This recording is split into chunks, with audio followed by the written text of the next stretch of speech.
ये एक ऐसा दिव्य नाम है कि भगवान इस नाम को सुन करके रह नहीं पाते।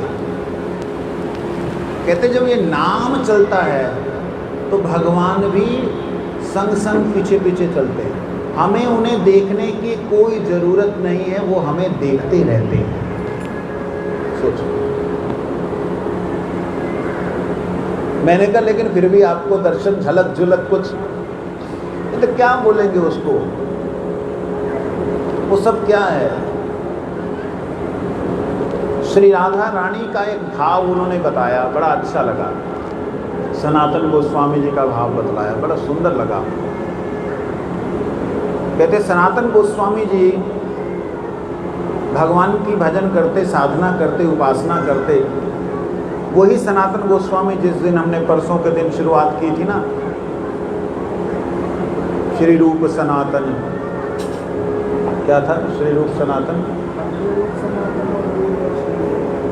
ना हाँ, श्री जीव गोपाल को वंदे रूप सनातन, वंदे रूप सनातनो हम लोगों ने उस दिन गाया था। तो वो सनातन गोस्वामी जो हुसैन शाह बादशाह के प्रधानमंत्री थे, हाँ वित्त मंत्री थे,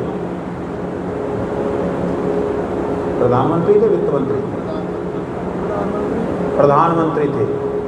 वो छोड़ करके ब्रज में धूल चाट रहे,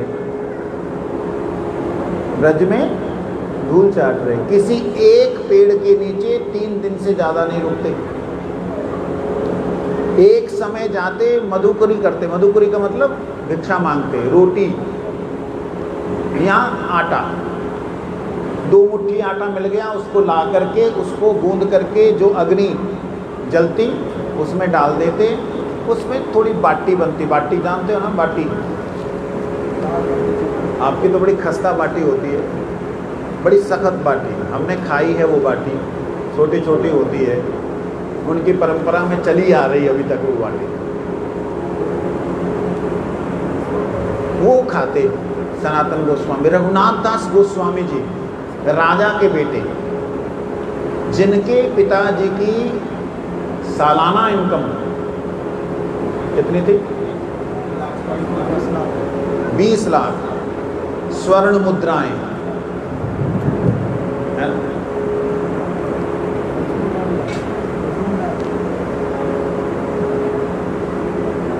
स्वर्ण मुद्राएं, उसमें से 8 लाख स्वर्ण मुद्राएं वो टैक्स देते थे। 12 लाख स्वर्ण मुद्राएं मतलब 1 लाख सोने की मुद्राएं, 53 ग्राम एक मुद्रा, 53 ग्राम की ले लो, 10 ग्राम का सिक्का नहीं, तोला नहीं,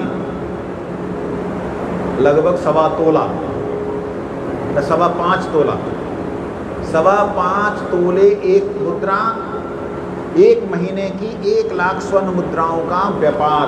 कल्पना कीजिए कितना बड़ा।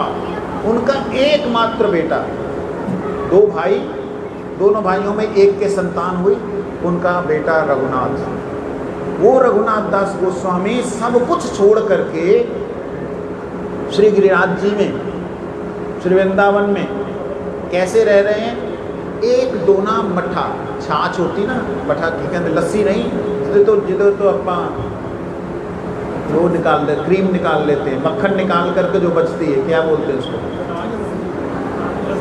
लस्सी नहीं होती, लस्सी के अंदर छाछ, वो छाछ एक दोना मट्ठा पी करके, वो मठा पी करके रहते थे।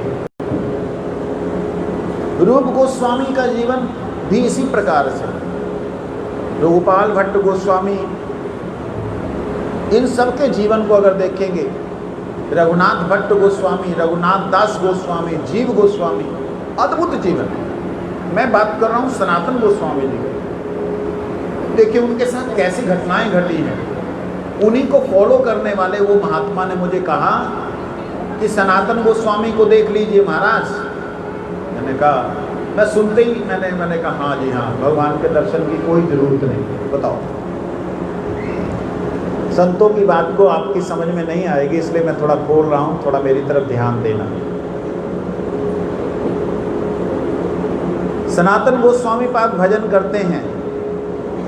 मथुरा में गए, वहाँ एक बुढ़िया जिनके यहाँ पे मदन मोहन जी जो हैं छुप करके रहते हैं। क्यों छुप के रहते हैं मदन मोहन जी का श्री विग्रह मूर्ति? क्योंकि मुगलों का जब अत्याचार हुआ था उस वक्त भगवान भक्तों के घरों में भक्तों ने छुपा लिया था अपने बच्चे की तरह, मेरा लाल है, छुपा लिया। उस समय सनातन गोस्वामी जा रहे हैं तो देखा कि मदन मोहन जी इनके यहाँ पे विराजमान हैं। प्रणाम किया तो माता जो है रसोई बना रही थी, खिचड़ी बना रही थी। खिचड़ी बनाते बनाते बनाते उसको ध्यान आ गया कि बच्चे को तो देरी हो गई है, निकलने वाला, उसने गाय चराने जाना है। किसने गाय चराने जाना? सुन भी रहे हो आप लोग? किसने गाय चराने जाना? आपसे पूछ रहा हूँ, किन्हें गाय चराने जाना? मदन मोहन जी ने। गाय चराने जाना है, उसको खिचड़ी देरी हो गई। चलो, वो खिचड़ी को दातुन करते करते दातुन से चला दिया उसने उल्टी तरफ से। बच्चे को खिलाना है, भगवान जी को ठंडा करने लगे उससे। सनातन गोस्वामी ने देखा बेचारी जानती नहीं है बुढ़िया, अपराध कर रही है। सनातन गोस्वामी ने उनको बोला, माता ऐसे नहीं लगाते भोग, भगवान जी को भोग लगाने के लिए पर्दा नहीं किया, पर्दा नहीं किया, भोग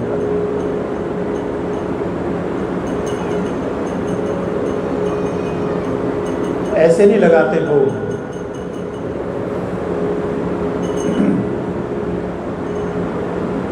आप तो जूठा खिला रहे हो।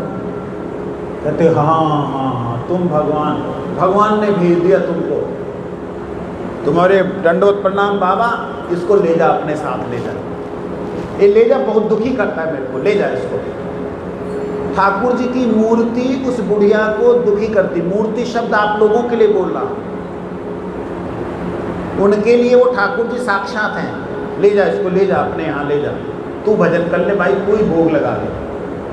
वो सनातन गोस्वामी डर गए, कहते मैं कहाँ ले जाऊंगा, मैं तो एक पेड़ के नीचे 3 दिन से ज़्यादा रुकते ही नहीं, 1 दिन से ज़्यादा नहीं रुकते, तीसरा दिन तो बहुत बड़ी बात हो गई। मैं कहाँ लेते हुए फिरूंगा, इतना बड़ा विग्रह। कहते माता अपने पास ही रख। अब सनातन गोस्वामी को सपना आया कि मेरे को वहां से ले आओ। सनातन गोस्वामी मन में सोचे क्या बात, भगवान जी प्रकट हो गए, उनको बोले मुझे वहां से ले आओ।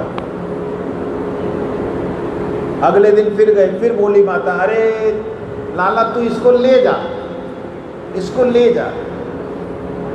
माता बोले, उन्होंने बोला आप ऐसा क्यों बोल रहे हैं? कहते मेरे जाने का समय आ गया है, तेरे जैसा और कौन मिलेगा मेरे लाल की खबर रख सके। और जैसे ही उन्होंने ठाकुर जी को दिया और वो माता ठाकुर जी की गोलोक धाम सच दिव्य मूर्ति धारण, दिव्य शरीर धारण करके प्रवेश कर गए। सनातन गोस्वामी ले आए, अब लाए हैं, पेड़ के नीचे विराजमान हैं, वहाँ पे भोग लगाते हैं। क्या? वही बाटी, आटा बाटी भोग लगाते हैं और हरि नाम करते हैं, हरे कृष्ण कृष्ण कृष्ण हरे हरे, हरे राम राम राम हरे कृष्ण कृष्ण कृष्ण हरे राम राम राम हरे कृष्ण कृष्ण कृष्ण हरे हरे, हरे राम राम राम। वहीं पेड़ के नीचे बैठे भोग लगाते। अब उस पेड़ को भगवान का मंदिर बना दे। यही पेड़ भगवान का मंदिर, ऊपर एक थोड़ा सा कपड़ा टांग दिया और वो सनातन गोस्वामी इधर रहते उधर रहते हैं, भक्तों के पास में सारे भक्त लोग वहाँ जाके अब जुटने लगे। एक दिन मदन मोहन जी बोलते हैं, ठाकुर जी जैसे प्रिंट बिहारी जी हैं ना, ऐसे बड़े, अरे सनातन तू रोज मेरे को बाटी दे देता है, सूखी बाटी, अरे कम से कम नमक तो दे दिया कर। सनातन गोस्वामी ने हाथ जोड़ के बोला, हे प्रभु तुम चटोकरा क्या बोलते हैं, चटोरे हो तुम चटोरे हो, चटोकरे। तुम्हारा जीव ना रसों में लिपटी हुई है, हमेशा ही रस चाहिए तुम्हें। आज नमक मांगोगे, कल मक्खन मांगोगे, परसों दाल मांगोगे, फिर मिठाई मांगोगे। भैया मेरे से तो सेवा नहीं होती, वो बुढ़िया वो तो चली गई, अब किसी और के पास चले जाओ, मेरे से काम नहीं होता। सोचो, क्या भगवान जी को ऐसे बोलना चाहिए? क्या वो भगवान होंगे जिनको इन्होंने बोला होगा? विचार करने वाली बात है। भगवान कोई बात कहें और भक्त ना माने, ऐसा हो सकता है क्या?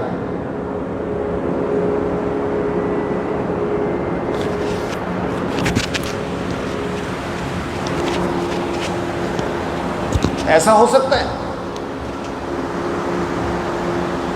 ऐसा तो हो ही नहीं सकता।